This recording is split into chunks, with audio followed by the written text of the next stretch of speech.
AudioJungle. One example of an action is with a group called Our Children's Trust, and basically what they're doing is they're filing a lawsuit against the United States government because they feel that their rights to life and liberty and basically a healthy environment are not being protected with today's legislation. We're not doing enough to protect the younger generations from what is to come. And that's their slogan, but it's a really cool movement. This next example is from my high school. I attend Hellgate High School, which is in Missoula, Montana, very close to the university, and it's called SAVE, which stands for Students Against Violating the Earth or the Environment. And basically we work to make the community and the school greener. We're divided into 4 committees: recycling, cafeteria, gardening, and composting. Their names are pretty self-explanatory, but over the years we've recycled over 4,500 pounds of plastic and aluminum. So cool. Kids get together after school every Thursday to go do that. For the cafeteria, we're trying to replace cups with biodegradable cups, so it's more environmentally friendly. And we try to become more self-sustainable by growing fruits and vegetables in our school on the rooftop. And we've just started composting foods from the cafeteria. And we wanted to talk about some examples of global youth involvement. So all of us here is a great example. But the United Nations also has said in the past that the involvement of children and their interests and needs should be taken into account when they're making agreements and negotiations with other countries, because children are going to be affected and they're one of the most vulnerable populations. And I think it's very inspiring to see that that cut off too. I think it's inspiring to see that such a large international organization wants to help children and wants to put the interests of youth in mind. And so in conclusion, we find that young people are generally more helpful than the overall population in many cases. And this is good because young people are going to be affected, and it is good that they're involved in schools, households, communities, and we see young people as very strong and determined and willing to help better their communities and improve the world around them. And this generation also has a lot more resources than ever before to help improve their environment and improve the world.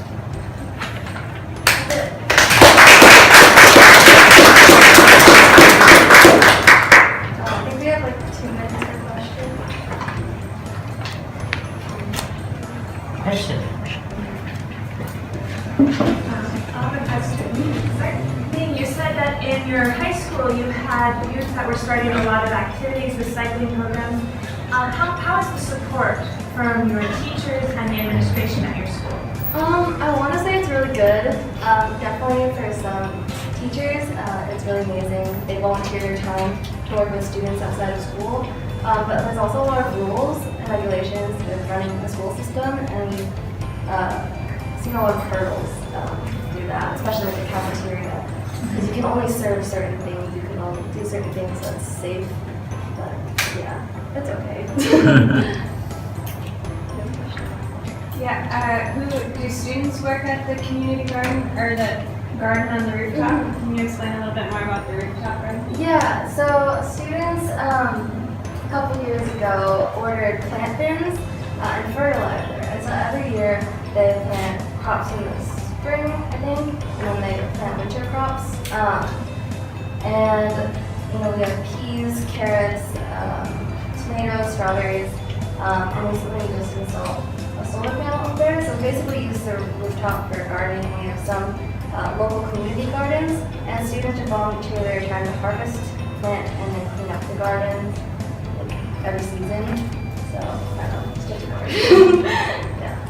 So, do you have any kinds of activity in the high school? So, do you have any resident related, or just you on the school and in many people, or you also do the resident program? Mostly just within the school. Yeah. Is that your question? Yeah.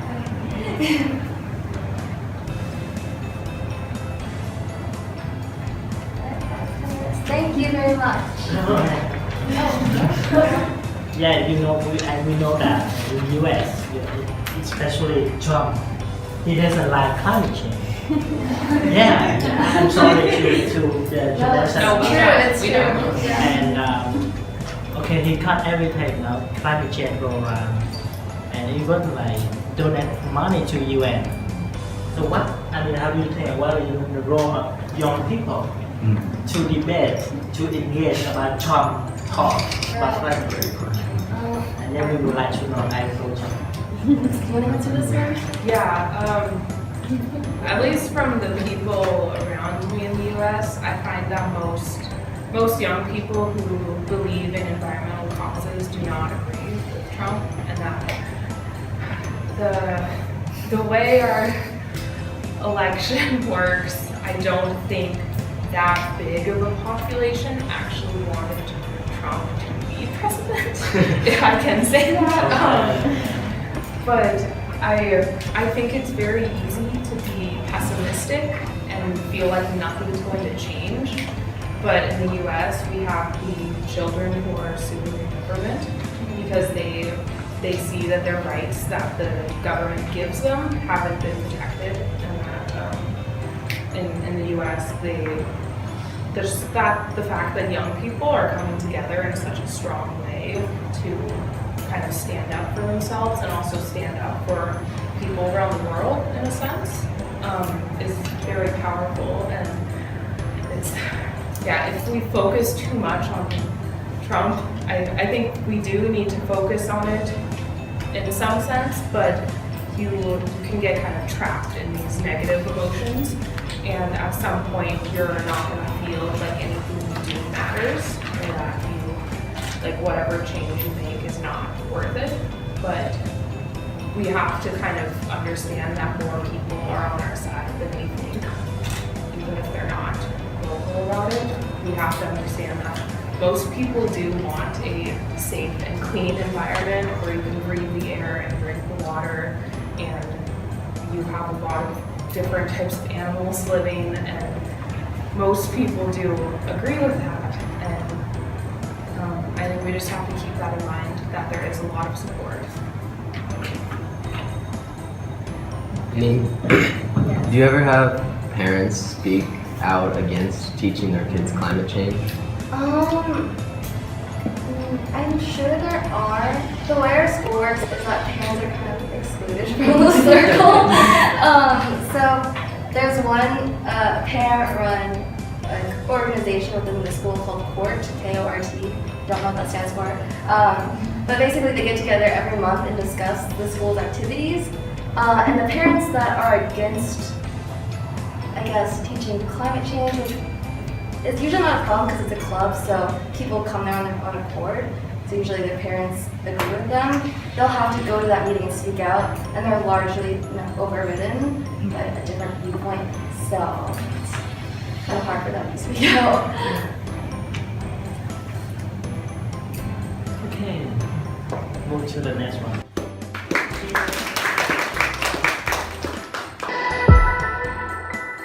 Audio Jungle.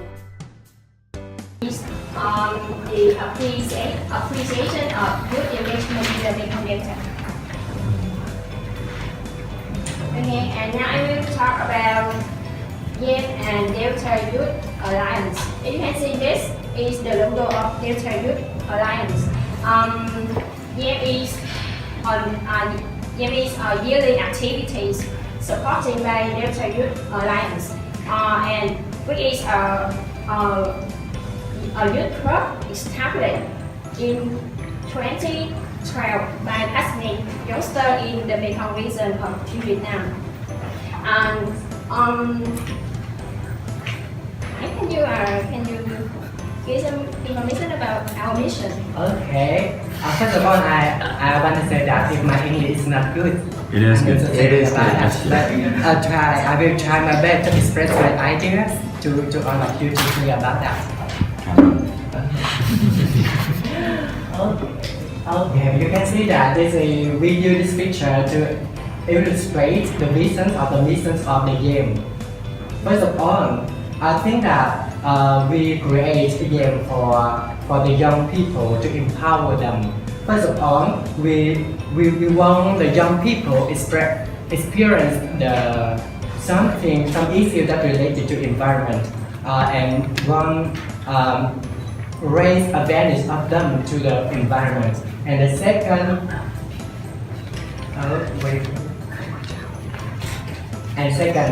now we want the young people can work together and support together. If you have an idea, we will support together and help them to do that. And this is, I think that this is the most important of the purpose of the creation of the game. You can see that this a lot of sentence in this picture. You can see that, and the last reason that we create a game is that we want to create a network to interact young people together and work together, something like this. Yeah. And up to now, Delta Youth Alliance organized three times of game. Game 2 in Game 1 in 2015, Game 3 in 2016, and Game 3 in 2017. Yeah, just already at the end of this year. And do you remember some activities that we did in the Game 1? Yeah, in Game 1 I didn't participate, but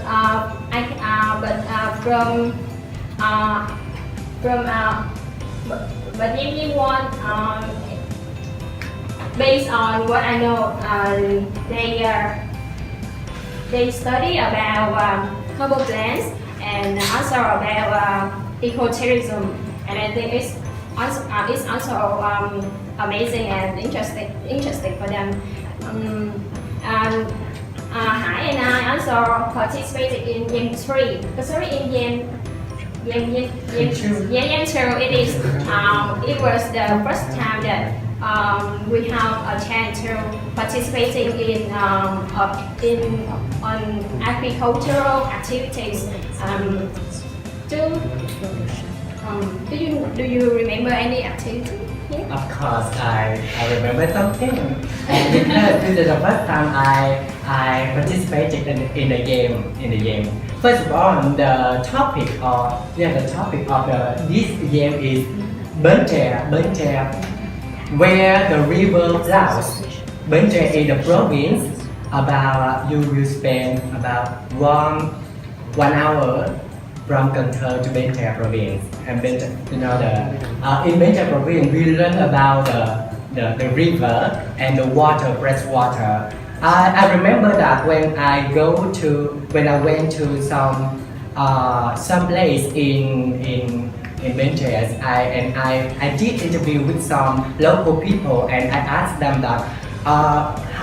them about the fresh water. They say that, in this place, climate change have effect on this, and so they don't have enough fresh water to use. They had to buy expensive. And I think in the night of this day, I brought this idea to say with local people or to say local government, and I think they said that they are trying to change these issues. And I think that this is the thing that I remember about the Game 2. Now I think that about Game 3 happened in the 2027, and I had a lot of memories. And Yeah. Honest speaking, from Game 2, all of us have something have changed our mind, because we are our major is not related at all. Yeah, we study about English. So when when I see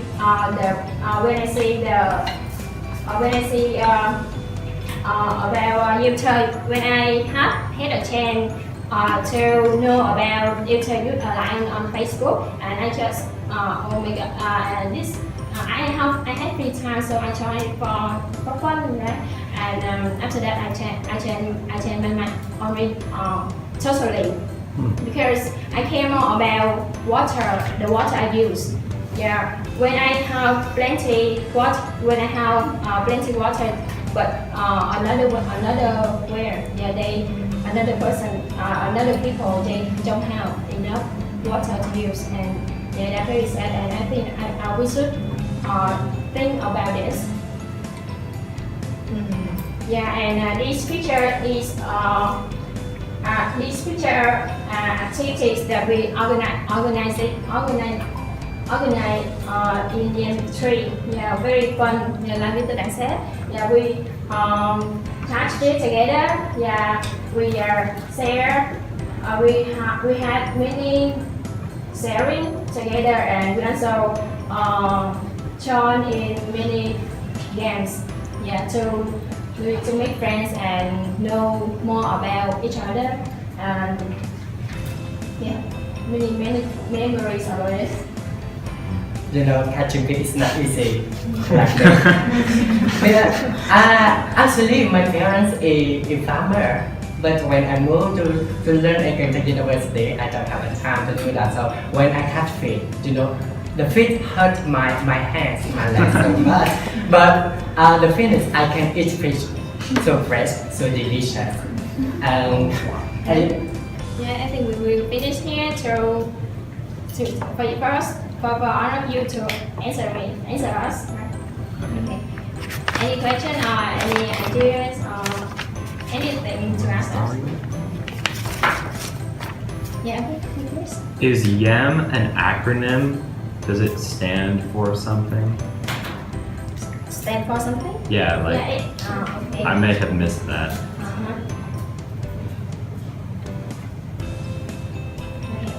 Oh, there it is. Engagement in the Mekong Delta.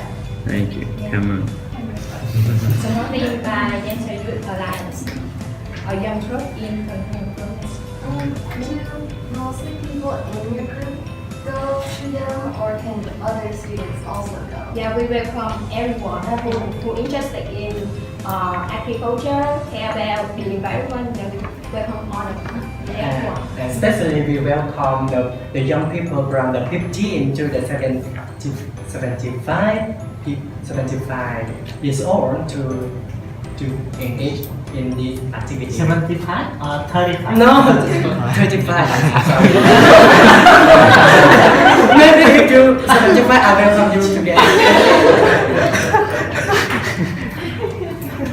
We are waiting for you. I don't know if you have already answered this, but what is your favorite part of being young? Favorite part. Yeah. Yeah, I say yeah. You know, I will take an example about the yam tree. We visited organic farm in Dongcha province, and the most important thing is that we learn and hear the story of the founder of this organic farm called Tam Việt Farm.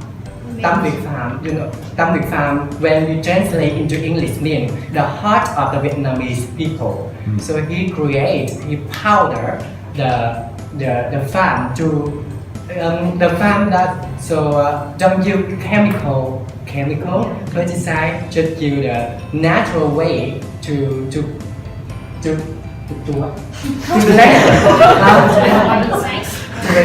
insect, and I think that the product is so good for customer. And the second part that I think is so interesting, that the night sharing. You know, in the night sharing we say a lot about the blend. Each person blend about and I remember that the most emotional sharing were about the peer, and from the peer that we can understand each other, and then we can support together. And I think that this is the part that learn the most. Any question? Okay. Do you think many young people in Vietnam are interested in these issues? Do lots of them want to be a part of this program? To be honest, I will talk about personal first. Before the game, I have no idea about that. This is the thing that I think that is common with the young people. But the life change, my thinking is changed when I participated in this game. And thanks to Mr. Dan, I feel the organization of the game 3. And I think that other people, I can change, other people can change. How many people participate in the game? Yeah, it depends each year. And in Gen 3 we welcome 13 people, passionate people. After your trips, you change your mind about climate change environment. But do you have any activities to share your knowledge, to share your thinking about for the student university or for your place? Yeah, actually we were impressed with the farm that we visited. So and we also gained a lot of knowledge about how to cultivating rice by organic ways. Yeah, very interesting. And I also I think that we will share with our families because as you can see that most of farmers right now use many chemical. Use many chemical to grow rice, and it's not good at all. We also learn about how to avoid insects, how to just like leave rice grow naturally. So it's very new thing that again, and I will share with my parents, with my neighbors, and I think that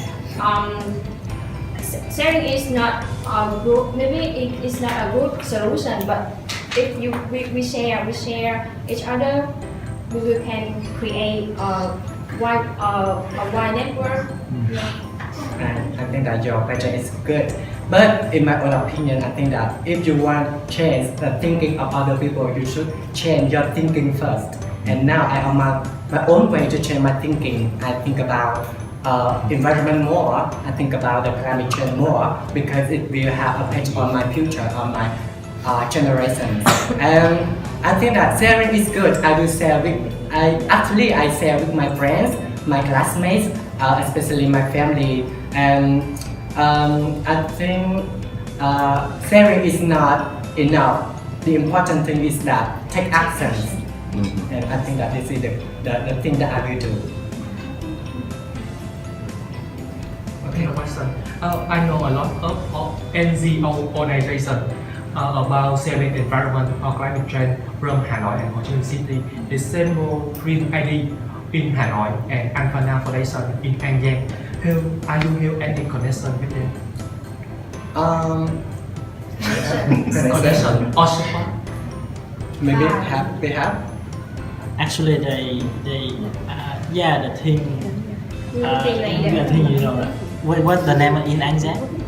Anfana Foundation. Anfana. And I heard about, but we didn't contact each other and also ask the support. But we used to ask the support from some NGO in actually soon asked someone from Ho Chi Minh City, and I also asked some organization in Hanoi to support our activity, but they said no. What? I don't know. Actually, I know that they have like huge budget for youth activity, climate change studies, environment program, but when we ask the budget, the support from some organization, they just say no. I don't know what happened. Maybe we are not good enough to to convince them. So I think I can help you because I had some lesson with them. Yeah, we organize every year. Yes, for this year, we asked someone from Ho Chi Minh City, Walcott in Hanoi, Yeah. Penn Nature too. Yeah, Penn Nature Thi Nhi Chăm Net. Yeah. Penn Nature in Hanoi, and Vietnam River Network. But I don't know why they just say, oh, we don't have budget for this activity. And you know that the climate change, I mean, Mekong Delta is the one of the three delta which is most affected by the climate change in the world. And the voice of the youth, the local people in Mekong Delta, lesser than in other regions in the country. And why we do this activity, because we see that the youth, the student here, with less activity to engage something, especially the climate change and environment issues. And that's why after year and year, more students they do something, and they take action and do more activity, more training courses, more field trips for the student. And first time in 2013 when I come here, actually there are very few, and I met some youth and some students here, and until now, example, there's another club, Mekong Delta. Actually, they're from another youth club in Cần Thơ University. But first time they involved in Delta Youth Alliance, and now they focus more in water. That's why, so they separate in another. And now they do more activity with the youth who involved in water issue, water resources issue. So yeah, there's a lot of chances here, but we still lack of the connection and also alliances, network with other, especially in very far from Hanoi. And yeah, you know that Hanoi with power, they have a lot of connection, and so, yeah, we hope that you can continue and support us. Yes. For next year, we will organize to Cà Mau province. Okay, very fast. Okay, thank you. So you can help me again. Audio Jungle. So Thousand Gardens installs gardens all over Missoula and also participates in communities events related to gardening. They have built around 500 garden beds since being founded in 2009. That is Maddie in that little corner.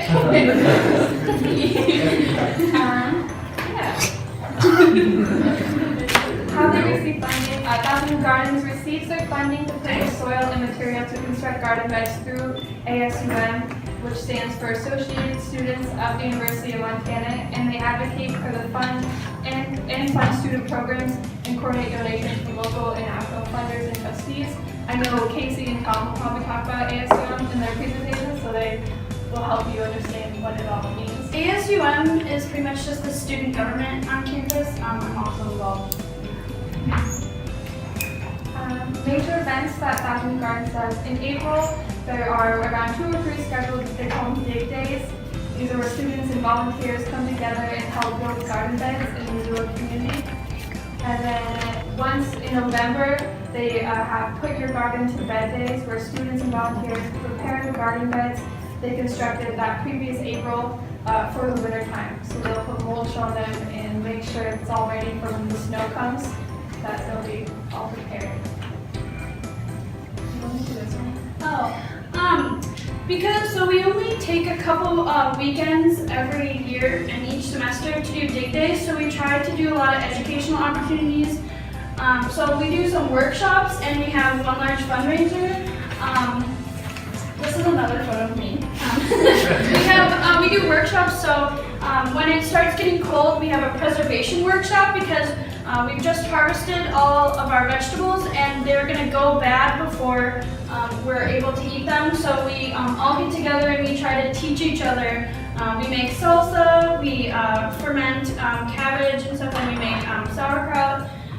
We have guest speakers, we have professors from the university sometimes who come and speak with us. We have a lot of environmental organizations in Missoula, and they will come and speak with us to just try to educate us, because like I don't garden with my family, so when I joined this group I didn't know very much, so it's very helpful for me personally to have a lot of workshops where I can learn. And actually last summer, after being involved with the group, I went home and I built my mom 2 garden beds, and I told her that she now has to garden.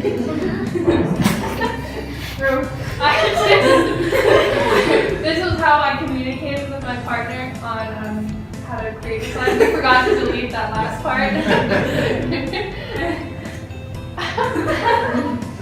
How to get more information, Thousand Gardens has a blog website that you could always look at that they update occasionally. Yeah. And they also have a Facebook page at Thousand Gardens Missoula if you wanted any more information about it. Yeah. Anybody have any questions or any questions? Can you explain why you want to build gardens? Is it an environmental thing or a community thing? The groups, so we want to bring back that closeness with nature. Out of our goal of 1,000 new gardens, we have built around 500 gardens. We've been a group for about 10 years. So it's just more sustainable to grow our own food. So we want people to grow food in their own yard instead of needing large-scale agriculture to do that. And it lowers CO2 emissions when our food doesn't have to be transported across the country. And because we can grow it in our own yards, we have the resources, and we're just trying to educate people about the resources that they do have. In your process, who is your target? Like in the family, or in the school, or in the community? And how many gardens that you support? I guess I can answer this question.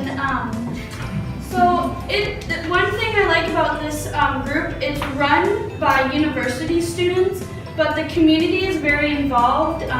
So it's actually usually targeted at families and community members who have a house and they have a yard, because like I live in an apartment building, so I don't have anywhere to build my own garden. So it's mostly families and people outside of the university that we are involved with. And then our goal is 1,000 gardens, and we've built about 500 so far over the last 10 years.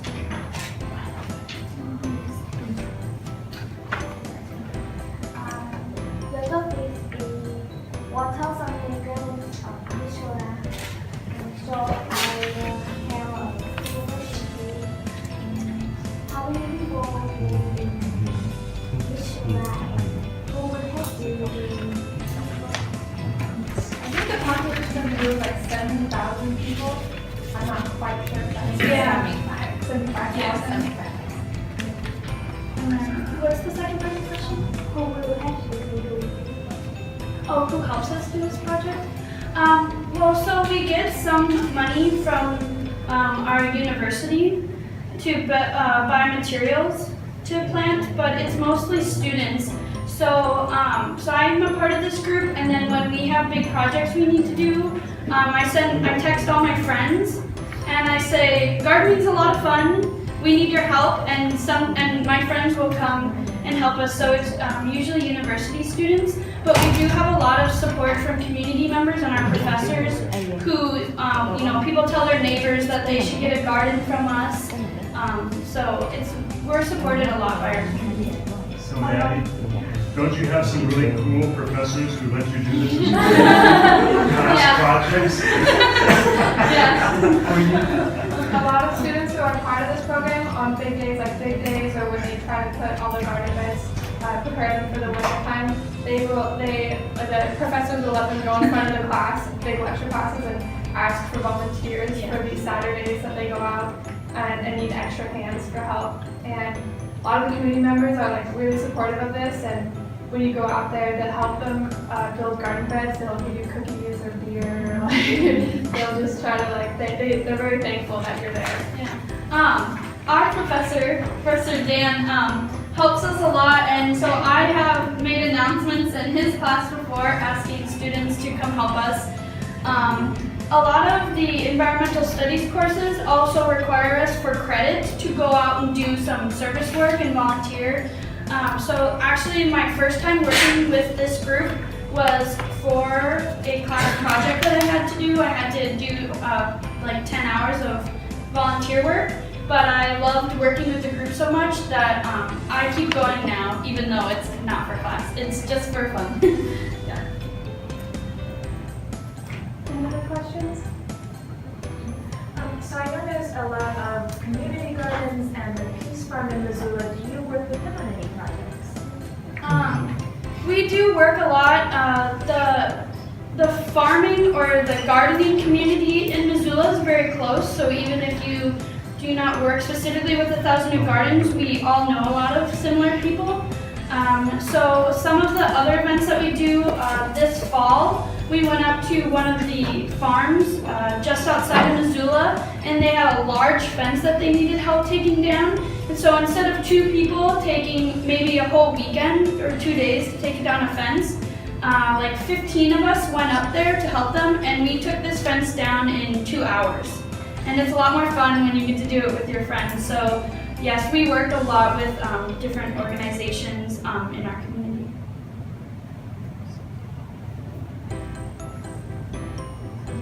Thank you for listening. Thank you so much. Thank you. You're welcome. Audio Jungle. They do not know about you. Can you introduce yourself? Okay. Well, I want to say first, good morning. Xin chào. I am so very happy to be here again, and I'm so grateful that you're taking a Saturday to be with us and our students. We have been looking forward to this day for a long time. Mr. Dang and I have known each other for over 5 years now, and he has been a long time collaborator with our program. He helps a lot with our program. Some of the best things that he does is to get the Delta Youth Alliance Kenta University students together with the University of Montana students to have these exchanges here. I teach, I'm a professor in the environmental studies program, and one of my favorite kinds of teaching is to do international programs like this one. I've been doing them for a long time, for about 35 years now. Most of my experience has been in Latin America, taking students to Central America, to countries like Nicaragua, to Guatemala, to El Salvador, to Costa Rica. But 6 years ago, my partner, Professor Pat, and I had a chance to come to Vietnam for the first time. And we met with Dr. Ni, who some of you know, Dr. Guan Ni. Yeah. Yes. And he came to give a lecture to our university students 6 years ago, and that was a very good experience for us. So I began to organize the student groups in Montana to come here to Vietnam, and especially to Can Tho. So this is my 4th time being able to bring a group of students here. We were very fortunate also, Mr. Dan visited us 3 years ago, 2 years ago. How long ago in Montana? 2014 and 15. So 2 years ago. 3 years ago now, 2 or 3 years ago. Came to Montana, and he was able to come into one of our field projects there. I do a class that works in ecological restoration, where we're trying to help restore damaged ecosystems to be healthy. And Mr. Dan came out with us on a very cold day into the woods where we were doing some of that work. We, in turn, this time were able to go to Kanza, a mangrove biosphere, and practice some restoration there. And I think our students were surprised how challenging it can be to work in that kind of mud. where you can sink and sink and sink, and it's very hard to do that work. So we gained a lot of appreciation for the very hard work that goes into mangrove restoration here in Vietnam. I'm really sorry to have missed some of the presentations this morning. One of our students woke up with a bad stomach, and so he's now back and resting at the guest house and feeling much better. We're going to let him rest there. So he really wants to join you. You will know who he is right away. He's about this tall, so his name is Ben. He said to tell you hello for him, and he hopes to see you very soon, probably on Monday when we go to Son Island. You'll get a chance to meet him. His name is Ben. He's over here. Is that okay? Anything you else want me to say? Yes. Okay. Are there still more presentations from the Canada students? Yes, yes. Oh, good, because I like the University of Montana students, but I really want to hear the Canada University's presentation, so I hope I didn't miss them all. Thank you very much.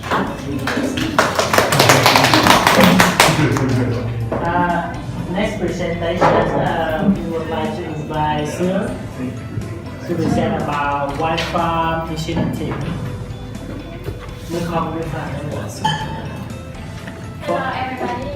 Good morning.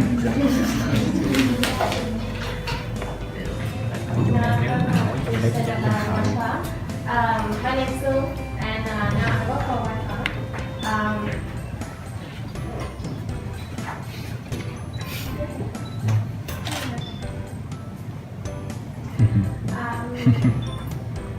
I want to tell you a little bit about White Farm.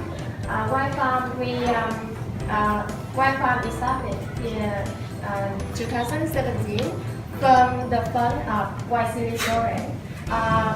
In here, how many people know about White City Program? Yeah, we get grant from City for the Future of White City Program. Obama. Yeah, I love Obama so he loves nature, he loves, and he really concerned about climate change. So why White Farm? Do you have any idea about the name White Farm? What do you think?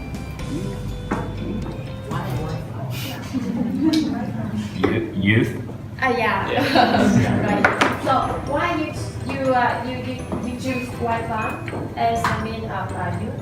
Because young generation have an important role to train something, take action something, and we can train our nation, right? So we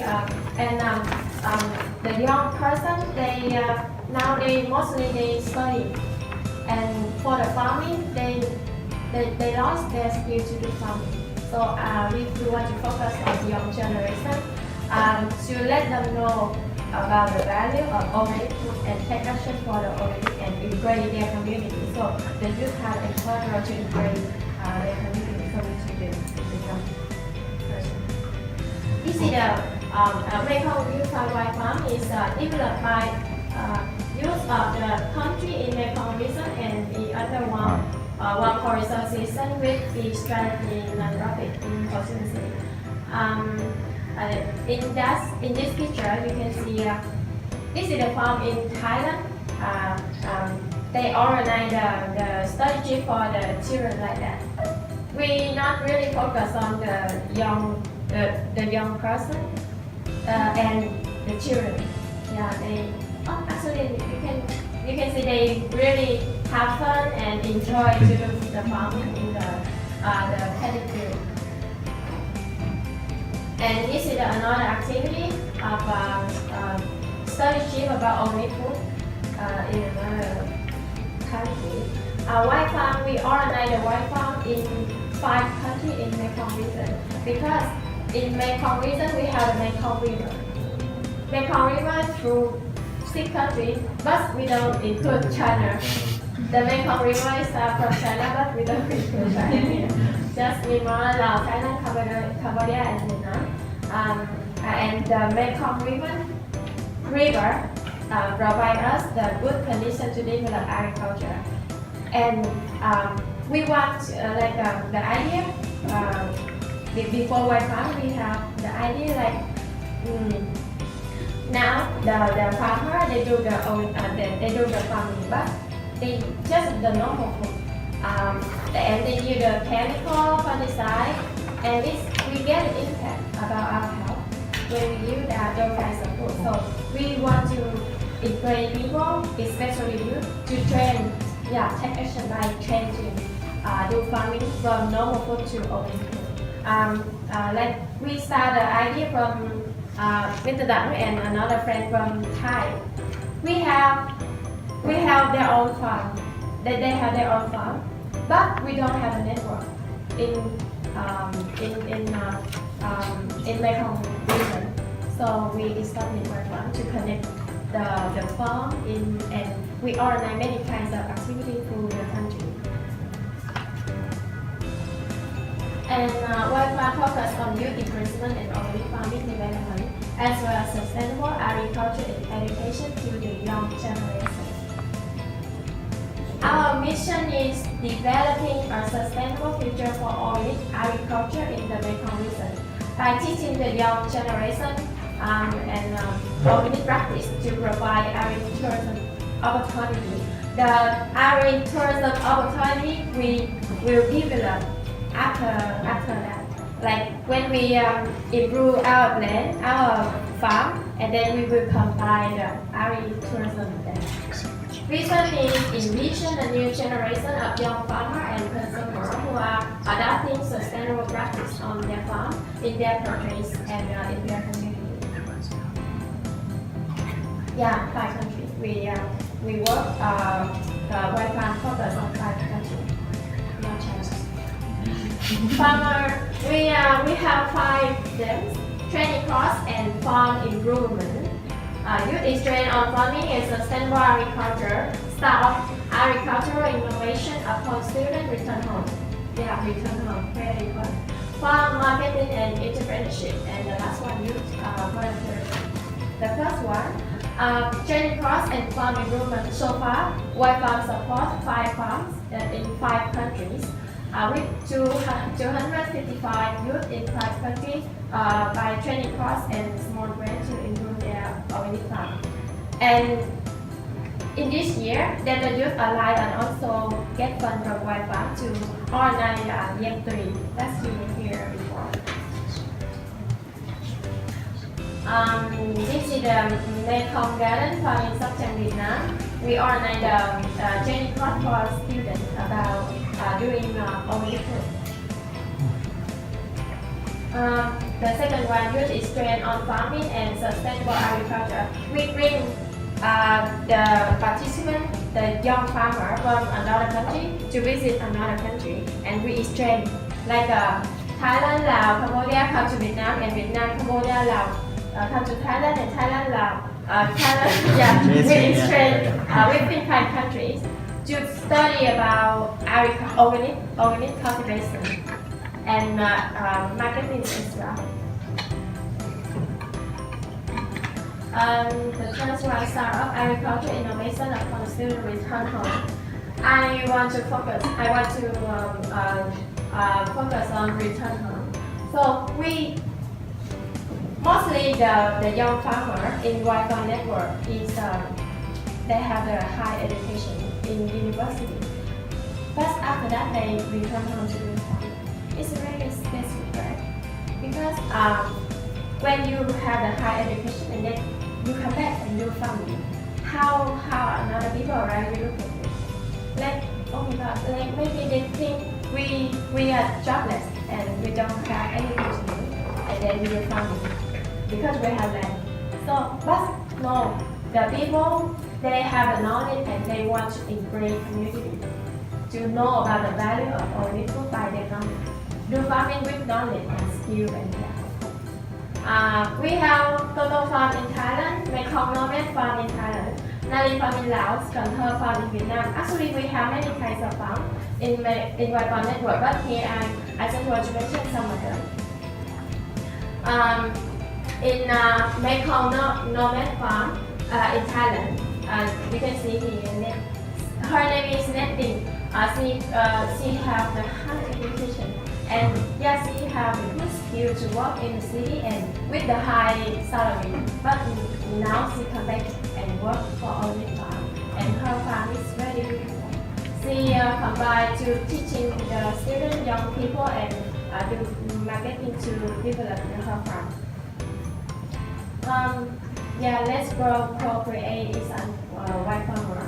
She connect with another farm to work together and to train. Toto Farm in Thailand, yeah, this is his farm. His farm is very big, and he has a good skill to sell the seed of from his farm.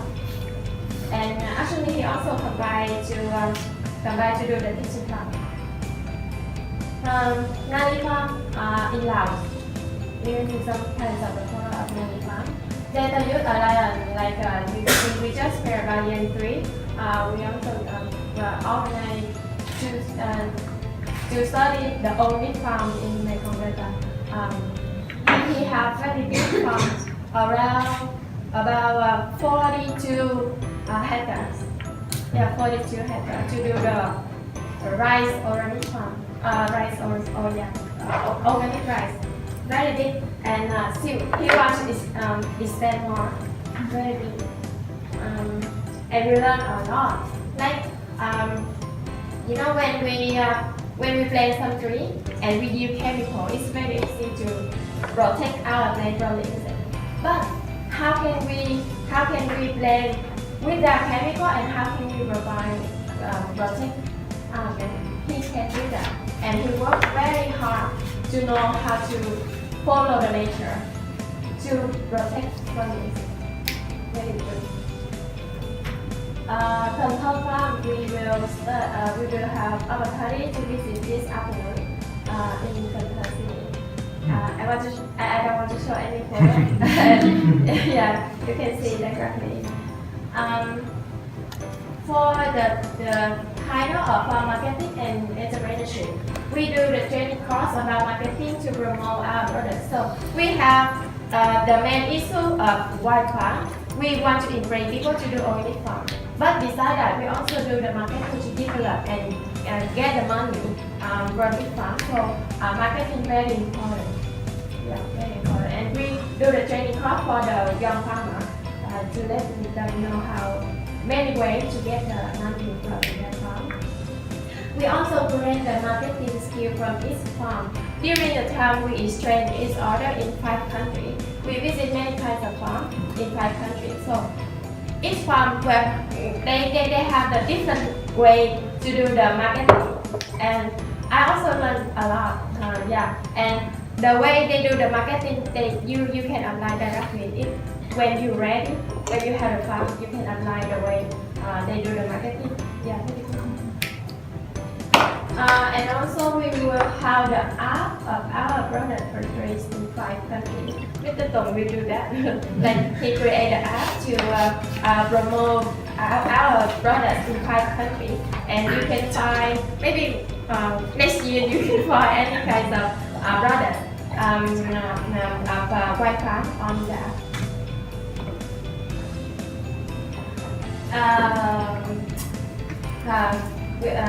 In Toto Farm, he sells many kinds of seeds. You can buy the seed from him. It's the only seed. This is the way he do marketing. He joined the event of in Thailand to sell the seed. Yeah, he joined many kinds of events. And this is the main way to get money from his farm.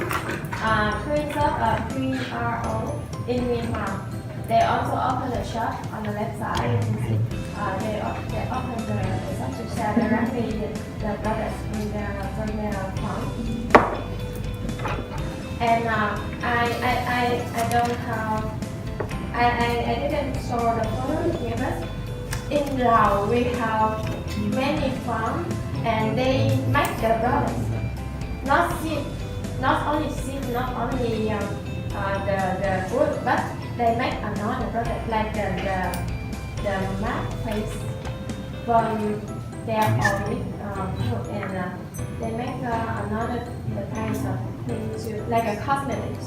Yeah, they make some kinds of cosmetics from that farm. It's really good. And they also sell, or they open a coffee shop and show every product on her coffee shop. Very beautiful, but sorry, I didn't have the photo here. For the youth volunteerism, besides the participant who join this training, we also call for the volunteer in each farm who want to work and spread knowledge about cultivation. Like in Thailand, in Vietnam farm, in Mekong Lomet farm, they call the volunteer to come who want to do no salary. They come to work in the farm to spread the knowledge about cultivation of organic food, and this is the way we do for the volunteer. White farm camp, we just finished the white farm camp. Like after white farm, after the project, we run the project. We do the camp to sit together and exchange the knowledge. How can we learn and how can we make the network and how can we work together in next year. So we do the farm, the white farm camp 2016 in Laos area. We also visit many kinds of farms. You can see the leader of each farm is very young. Most of them very young.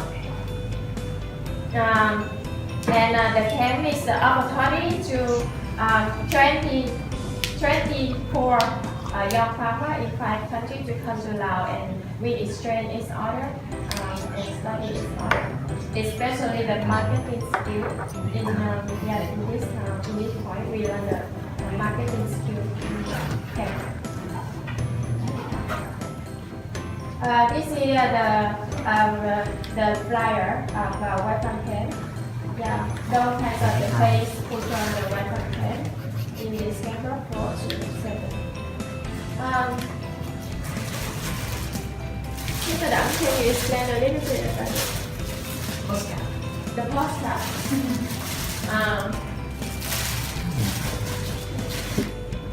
What we do with it? Can you explain it? We just make a postcard of myself. And the slogan of White Farm is for the resident Mekong region. Okay, thank you. If you want to see our website, we can download from that and email. Okay, do you have any questions?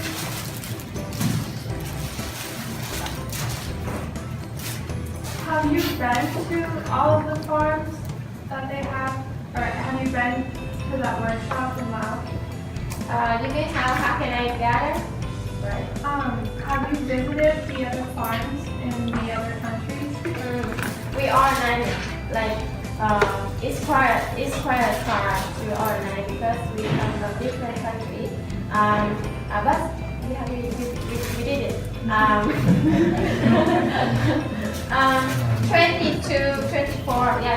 24 young farmers. Have you exchanged farms? So there was a youth exchange?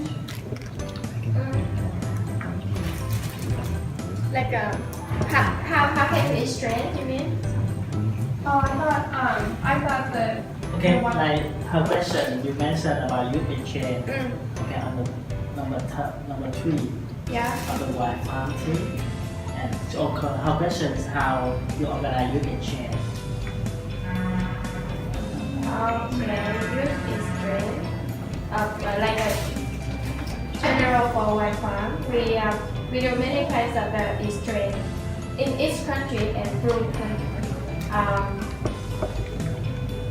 We just include them, and the leader from each country will inform in their country, and then we choose the application, the good application, and then we organize them, inform them, and Okay, so you just share knowledge? Yeah, we we share. don't physically go to the other farms. You don't do that. We do that. Oh, yeah, we go directly. Yeah, actually we have we're a network and until now we have several farms in 5 countries, Laos and Hong Kong. And we will bring, some youth in Thailand can come to Vietnam, and then we introduce first we introduce the farm in Vietnam first, or in Laos, in Cambodia. If they interested, and if they are interested in any farm, so we try to connect. Okay. Yeah, them with the farm who host them. Is it difficult to travel to the other farms to visit them? Yeah. Why? First, okay, actually, most of the young people, the students, the young people, lot of youth, they are from very far in country like Myanmar, Laos, even Vietnam may come there, and that to travel and also the languages. Yeah. And it's expensive? Is it cost? Yeah, because of money too. Is it difficult to get visas to travel to the other countries? For Vietnam, for Asian community is free, but for Burmese youth is problem. Okay. They have to apply visa when they enter to Thailand. Casey, do you have anything? Have you personally gone, like, so you yourself, have you gone to these farms in other countries? Yeah. You have? You yourself? Yeah, no, but we go by group, by the exchange course. So we go to Laos. We go to Laos. Yeah.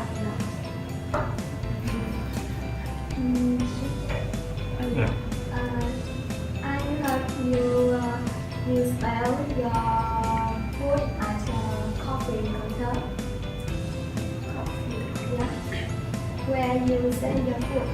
This is the farm in Laos. This is the farm in Laos. She opened the coffee shop and she showed many kinds of products.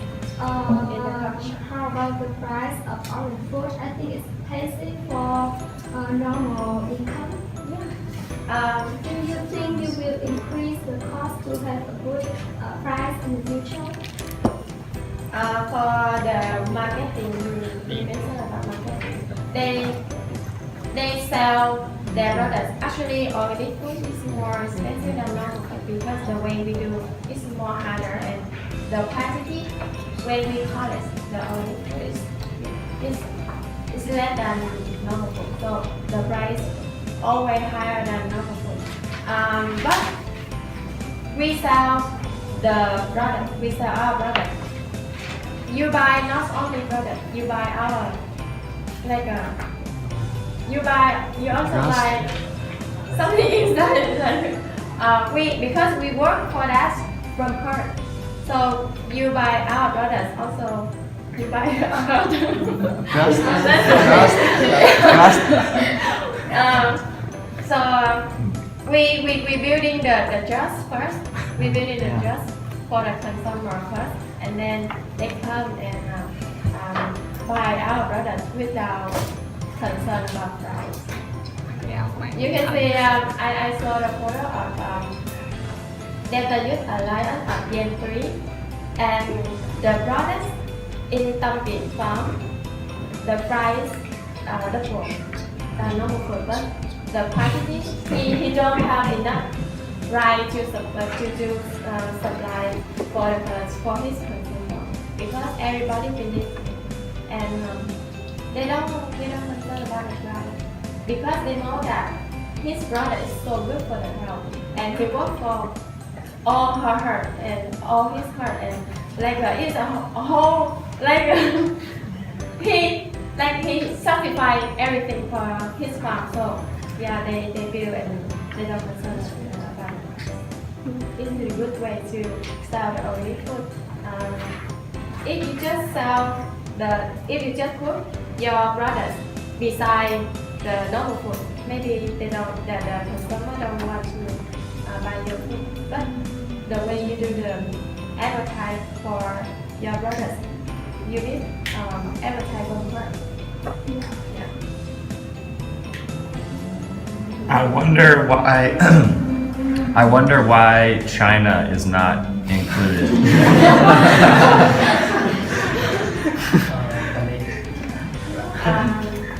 I think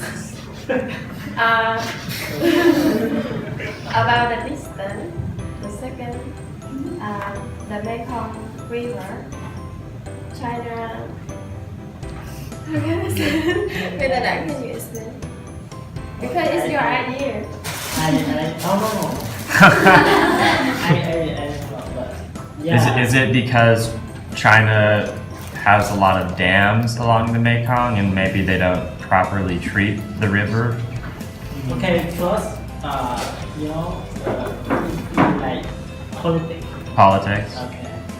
China doesn't think Mekong River is international river. Right. So it's a national river. Right. And they build a lot of projects, especially dam. Yes. So many dams are treated and they try to prevent water or also control the water to another river in China. And actually recently last year until now, many projects, many programs we just focus in Lao Mekong region, not Mekong region okay with that. Yeah. And in China, there's what the river in China? Okay. In Mekong River Commission, and in China there's another commission like Lankan River Commission. So we try to work as separate. And, but sometimes Mekong River Commission and Lankan River Commission also we come together and share about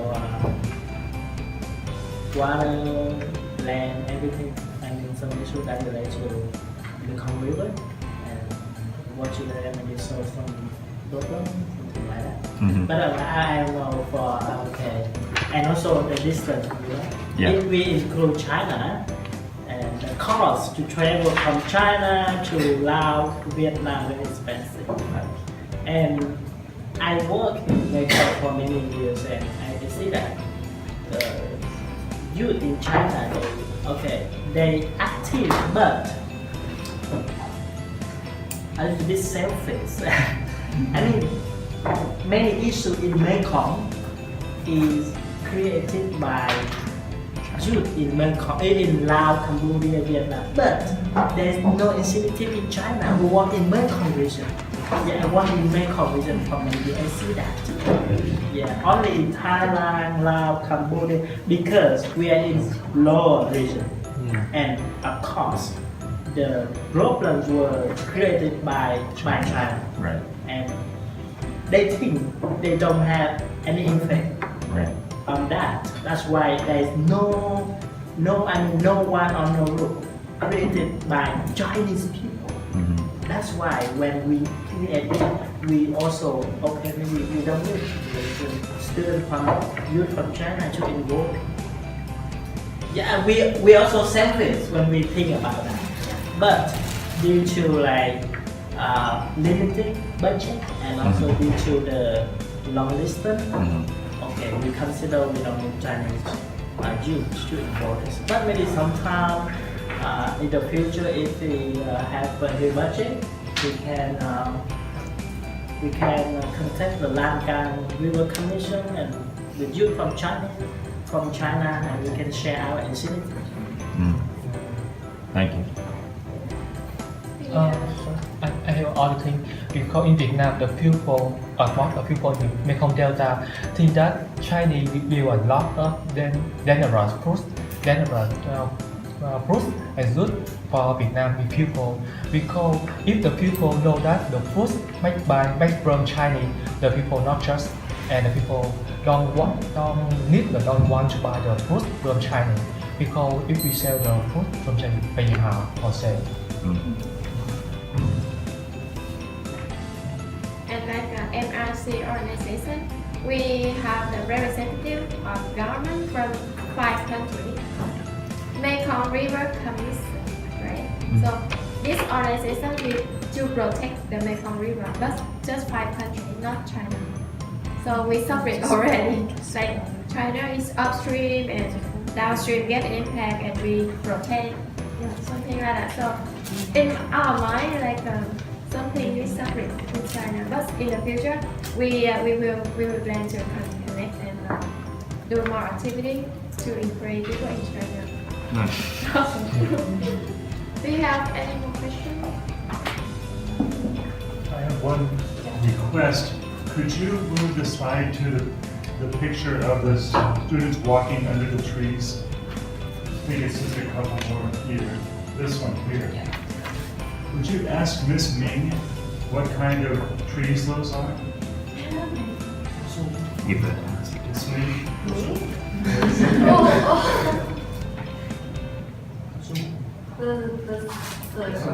It's a rubber plantation. I mean, those have all of these cups. They collect the rubber that drips out from the rubber trees there. So we had a chance to visit the rubber plantation 1 week ago, and so it's very interesting for us because we don't have this in Montana. So it's a very new experience to see where rubber comes from in the trees.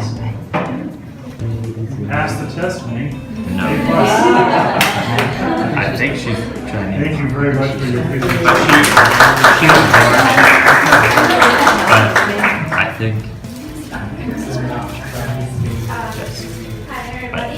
Welcome. This is She's American. the T-shirt of welcome camp.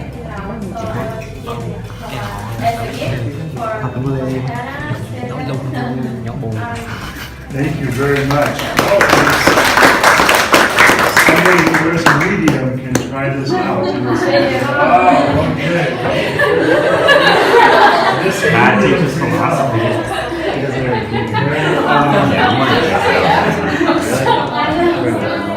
Okay, the next one should be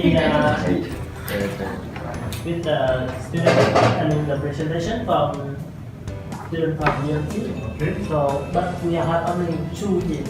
Well, ours is on a flash drive. You guys have it with you? Yeah. You bring it up. A lot of apples to keep the bears from coming into town or try and reduce the number, because that's right before they go into hibernation and sleep for about 6 months. So it's a really easy source of sugar, and it's really easy for them to obtain.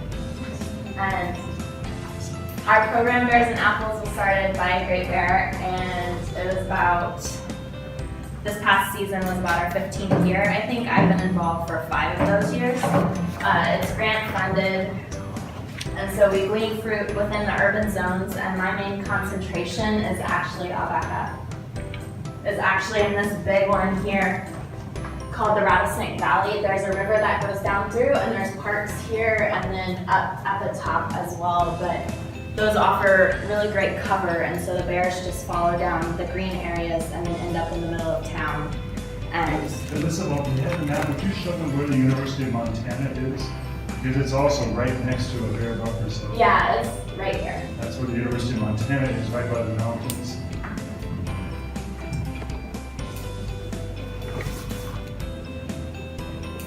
And so it's volunteer based. I have probably anywhere between 50 and 60 people helping me out every year. Most of them are college aged or young families who are wanting to can fruit to have all year round. And then I also do a lot of education for residents, because I show up at people's houses and they say pick my apples because I've had a bear. But then I also notice that they have compost that a bear can get into, or their garbage is out on the street when it shouldn't be, because everything needs to be locked and secured, otherwise a bear is going to come and eat it.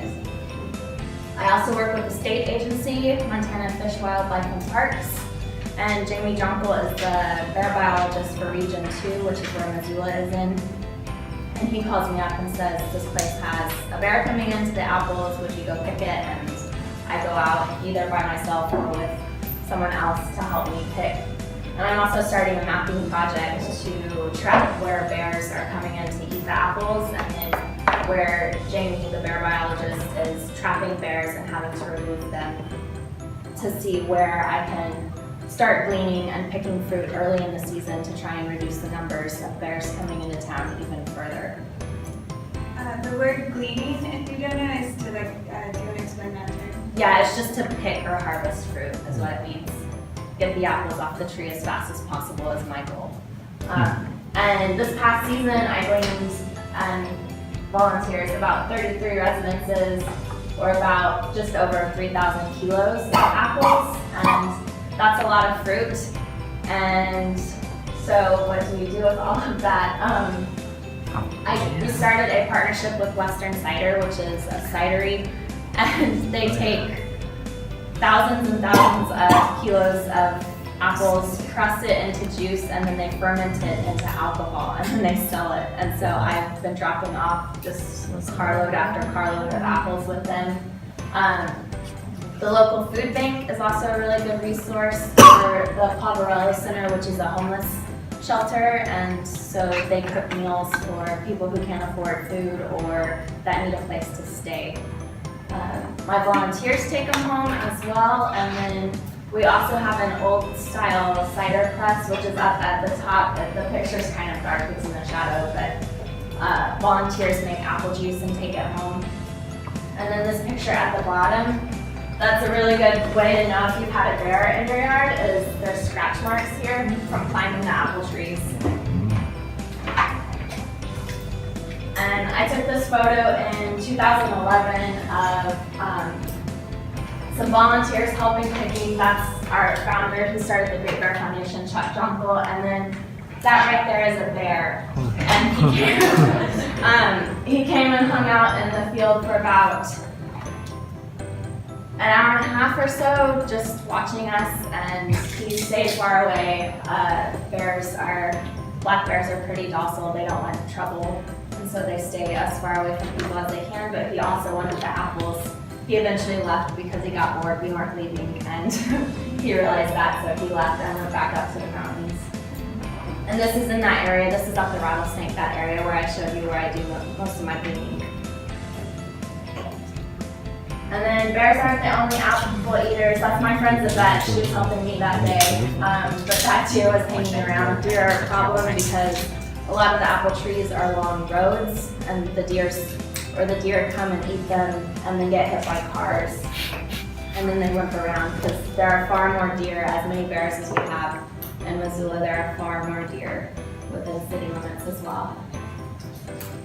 And I really want to expand the program to cover other areas, because when we were talking about the Flathead to the Bitterroot, so the Flathead starts up here and then the Bitterroot continues south. This is Missoula, south, and so all of this area has apple trees. And St. Ignatius and Hot Springs, and then even over across the Rockies and Shodo. I really want to expand the program out there because they all have high concentration of bears and apple trees as well, so they have problems.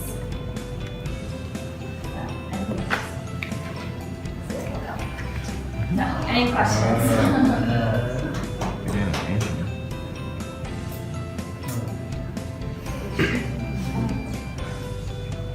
How about the bear? Is it scary for the people in the community? It depends on who you ask. Most people don't want bears in their garage or in their kitchen. Some people leave their windows open and the bears get in their kitchen. And they can smell from really far away. So it's just a problem, people not taking care of what bears will eat correctly. And so that's part of when I was talking about educating residents, like lock your garage, close it, lock your doors so that the bears don't come in. So there are scary situations that arise when people don't take care of their belongings like they should. Yeah, I'm from a part of the United States where we don't have bears, and I just moved to Montana and I'm scared of the bears. So are they attack the people or just come to eat? Yeah, they just come to eat because this is right before they don't eat for about 6 months because they're in their dens hibernating, and so they're trying to eat as much as possible. They need about 20,000 calories a day. That also depends on the kind of bear, right? Some are more aggressive than others. Yes, so the grizzly bears that we have in Montana are more aggressive than black bears, but they're not around in Missoula.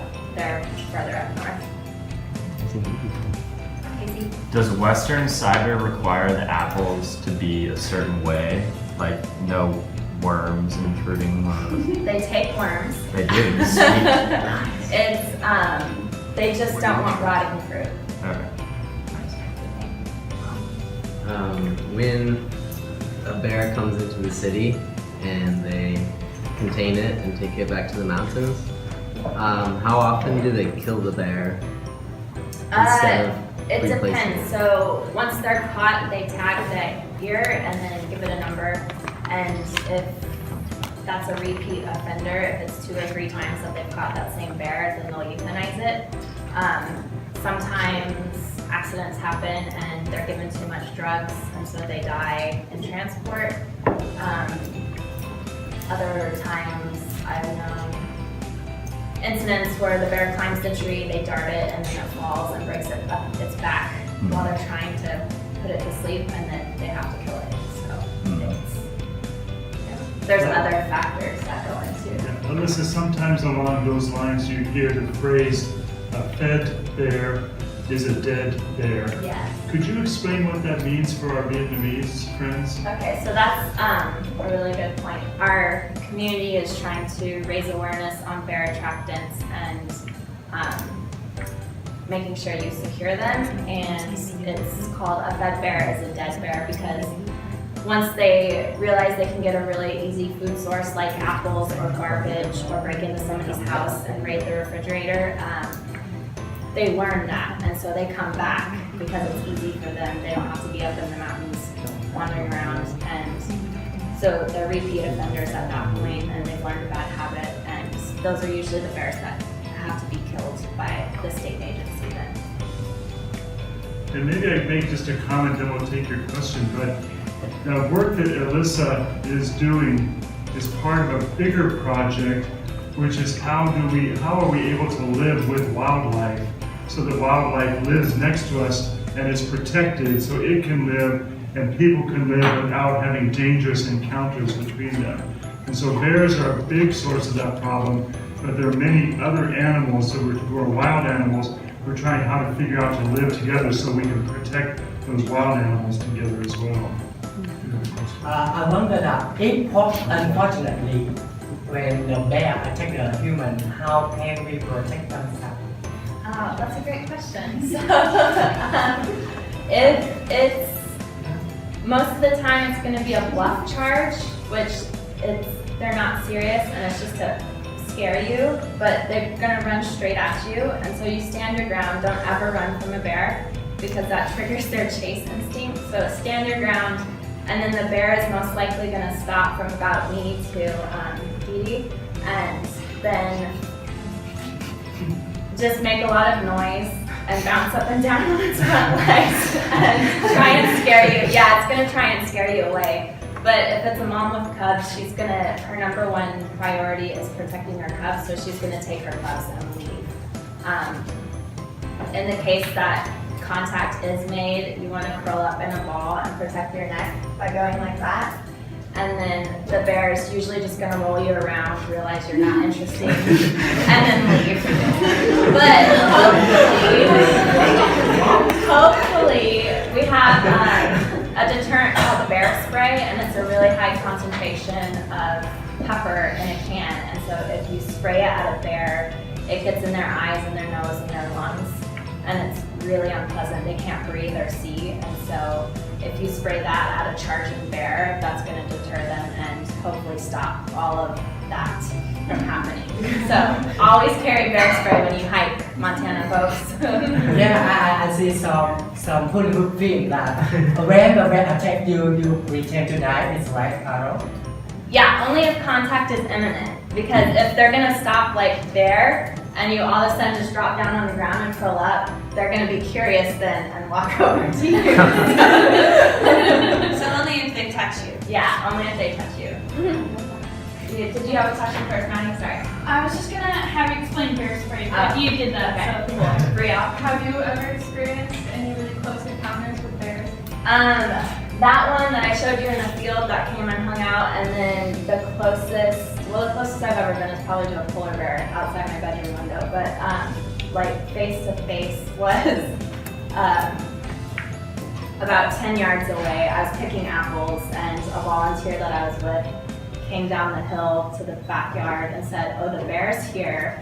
And I looked over, and peeking at me from above the neighbor's garden was this bear about 10 yards away, and I just talked to it and clapped my hand. Oh, from about me to the door was about the distance, and so I just clapped my hands, and the bear left and went back into the ditch.